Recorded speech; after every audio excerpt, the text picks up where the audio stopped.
Order! Order! You are an incorrigible delinquent at times. Behave yourself, man!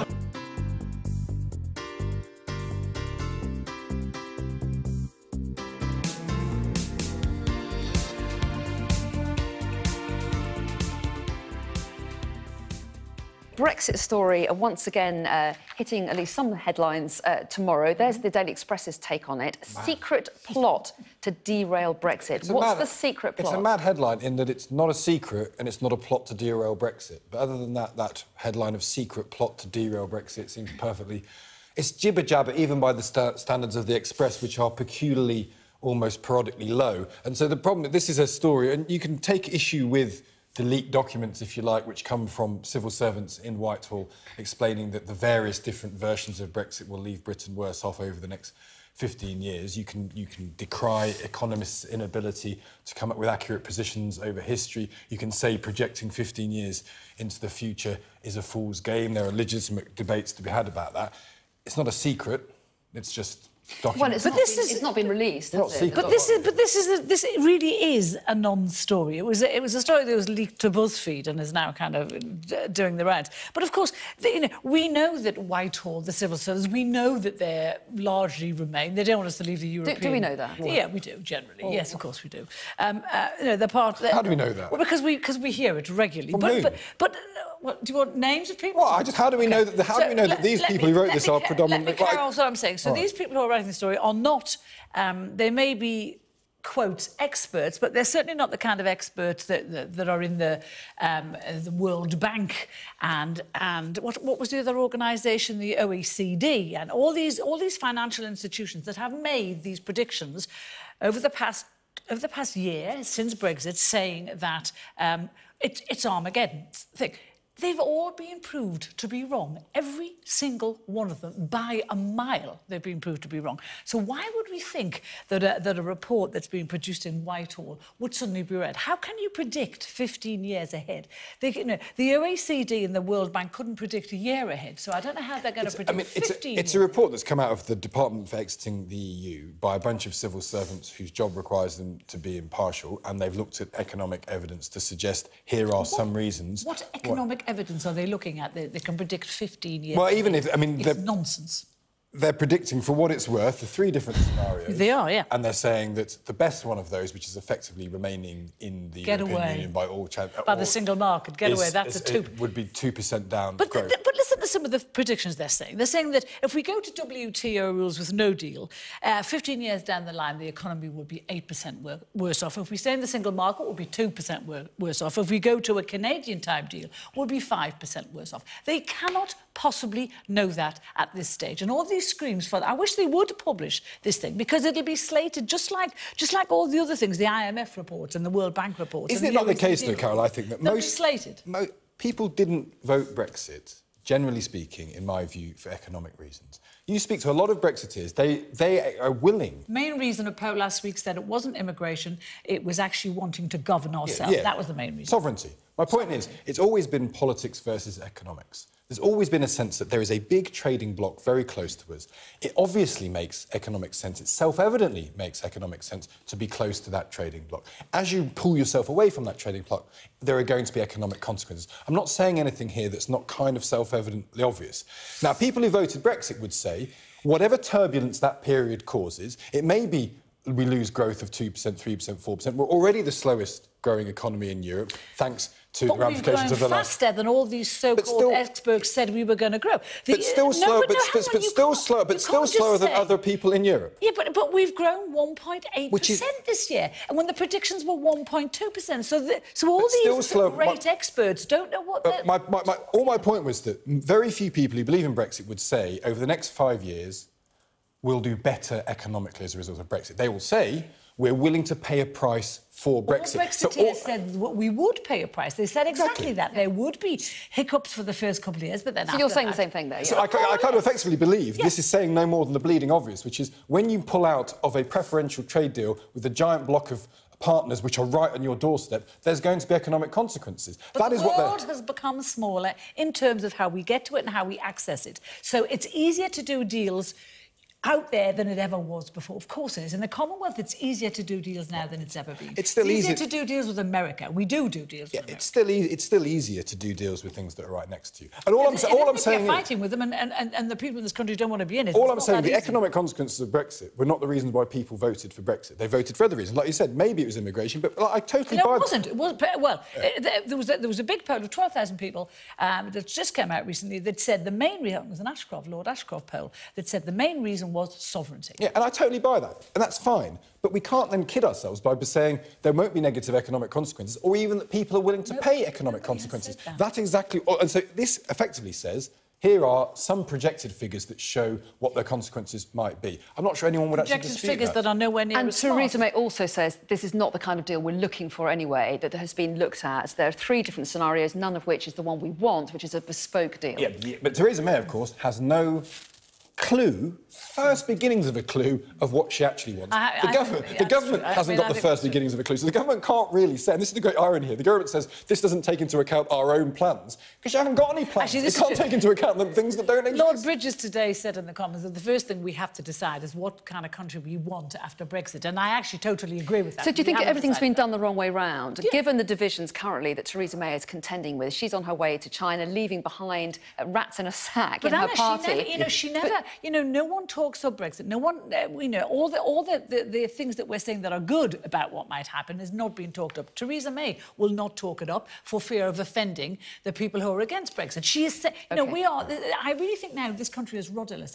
I used to kind of want her to succeed. I thought she might succeed with Brexit, but I really think now that the first part of Brexit has happened. I think the second part has to be taken over by somebody who actually knows where we're going. A different subject, but I was going to say the other point that's the elephant in the room here is, of course, this is not all within our gift, because we've said we're leaving the EU, and therefore it's what the EU is willing to grant us as well. So we can talk about what Britain's position will be. Britain's position, to a certain extent, is also whatever the EU will let it be. OK, we're turning actually to that front page, but it was the other half of the page that you wanted to focus on. They've done a quote from their comment section about what's going on in the House of Lords at the moment.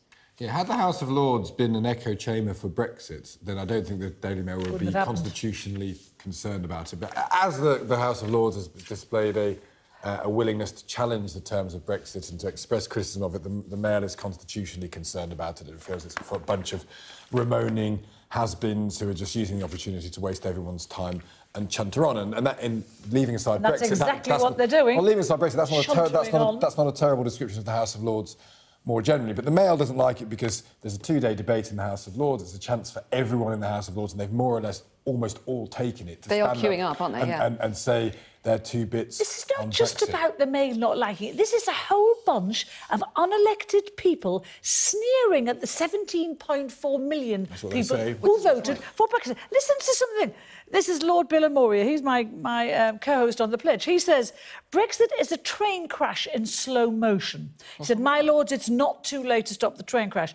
Lord Higgins said the Leave campaign was riddled with lies. Hello, the Remain campaign was riddled with lies and doomsday, Armageddon lies. Lord Butler says the first line of the bill to repeal the European Communities Act strikes the dagger to my soul. None of that's sneering, yes, they are sneering. That's not sneering, that's just disagreeing. They're saying yes, it is. And Mandelson as well, who we know has been to Brussels to talk down Brexit, to actually help support them to overturn Brexit in Brussels. He's saying the government cannot behave as if it has a blank cheque to take Britain out. It isn't doing that. But again, it isn't doing that. That's the problem in this whole... These are unelected people. That's a separate argument. The Brexit vote was the biggest democratic vote in this country, and how dare they try to overturn it? I think the problem is that you can, in this whole debate, a disagreement about the merits of either Brexit itself or the manifestations of Brexit, which are still all to play for in the sense the government has not the first beginnings of an idea what it wants to do. If everything is couched as either a sneer or a cheer... It is sneering. It places a moral judgment on something which could just be intelligent people having a disagreement on a set of disputable points. And This is a series of disputed a whole load of privileged people who think they know better than the masses. But I guess the role of the House of Lords is, whether you like, you know, you may have an argument over the fact that it's unelected, its role is to be a check on the House of Commons. The role of civilised societies to argue that sort of thing. From day one, from the day that the vote was announced, they have made it clear that they don't agree with it and they don't want it, and they'll do everything in their power to overturn it. And that's precisely what they're doing now. I don't actually think they're going to overturn it. And many of them actually have gone out of their way today to say it's not their job to overturn. What they said again, we respect the will of the people. No, they don't. Well, they respect the fact of the decision, but they can argue. And if everything is a sneer, anyone who challenges Brexit, anyone who looks at the future and says there are serious concerns about when we extricate ourselves from a very complicated trade agreement with something that's very close to us and head out into the great blue yonder, helmed actually by a government that doesn't know what they're doing, and expresses concern that that might affect the economic well-being of the country and therefore its poorest inhabitants. Anyone who expresses those views, if they're always characterised as sneering... So, no, let me tell you what's sneering. Quentin Letts doesn't name the person. He said, one quivering old fool called for the Brexit referendum, the biggest vote in our country's history, to be ignored because we didn't know what we were doing. You know, you can't call for a democratic vote to be ignored just because you feel like welcome to the House of has-beens, old fools... Well, they are. Most of them exactly. are. I don't know. That's sneering. My point is, you must be entitled to disagree with various manifestations of Brexit. And they also want to ban referenda in the future in case the masses make yet another stupid decision. What would you like to have a referendum on in the future? Well, who knows what I want, but I don't want it to be banned just because people in the House of Lords thought this one we made a bad decision on. But more importantly, we were talking in the part before, we were talking about how when I said Remainers are among the civil servants who've leaked this report predicting nothing but Brexit gloom. It turns out that Cabinet Secretary Sir Jeremy Haywood... This is the Sun, page 2. This is the Sun, page 2, who was an arch Remainer, is said to have played a key role in coordinating this paper. It says this dossier was drawn up without Minister's permission.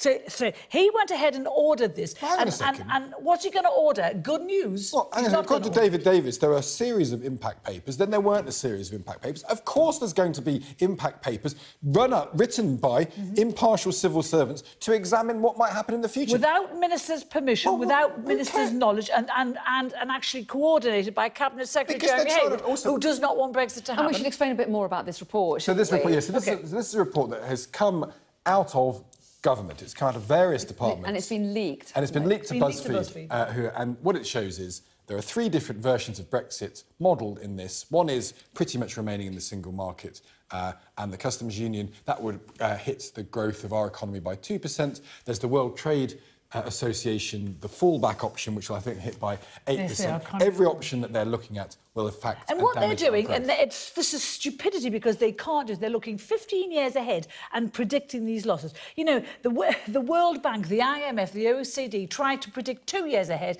and they made a complete mess of it. They made a complete mess of it, and they got it entirely wrong and have had to apologise. How can these civil servants predict 15 years ahead? No, they can't. As far as I'm aware, very, very few people on the Brexit side of the argument believe there will be a zero impact on the economy. No, because we all believe there will be. Right. But you think it's a price worth paying? But that's my point. But I don't believe it's going to be an 8% loss on the economy over 15 years. And even if it is, these people can't possibly know that. So all I'm saying is, if even the Brexit lot believe there's going to be an economic damage... We always said there was going to be an economic hit. I'm not questioning that. All I'm saying is, this is just simply a bunch of people who are economists, who work for central government... Well, they're not all economists. But they're relying on the information of economists who work for central government, are just trying to put a figure on the scale of the potential damage. If everyone accepts that this is going to have economic damage for us in the short term, and a load of people think, great, that's worth paying, I'm happy for the government... When you put a figure on it, like an 8% slowdown of the economy, that's not just saying there's going to be a bit of economic damage. That's saying it's going to be catastrophic. And they can't possibly... Well, I just want to show another front page just to illustrate this. This is the Express page 1, just to show that lots of papers are covering this. So does it mean now that we shouldn't do economic forecasting at all? Well, people can do it till the cows come home, but don't depend on it to make any big decisions, because, you know, if there are armies of well-paid experts in the World Bank, in the OECD, in the IMF get it wrong constantly, which they do. What is the basis for making decisions? Let me finish. Every prediction they've made has been proved wrong about Brexit. So if that is the case, don't base this country's future on them. So what impact could this leaked report have, do you think, on public sentiment, given Carole's point that some of the predictions made by the Remainers don't appear so far I think the public the impact this lot wanted to have is to put us off, because what they want to do is either have a soft Brexit or no Brexit at all. I mean, there's no evidence, really, of public sentiment really shifting a vast deal. Yeah. The problem that the government has, this is why it's catastrophic, really, for the government, is these economic forecasts exist. The government can't turn around and say, aha, here is our plan, here is the sort of Brexit we want, here is the work we've done under David Davis, for example, that will determine the sort of Brexit we want. Let's even leave aside the fact that it's not in our gift, because we're saying we're leaving the EU whatever happens, and so the EU will have a say in the negotiation, but the government has no grip on this. So it can't turn to anyone, the dissenters or the people in support of it, and say, this is the Brexit that we're looking for. So this is economic data. And there I agree with him, actually, sadly. We better move on then.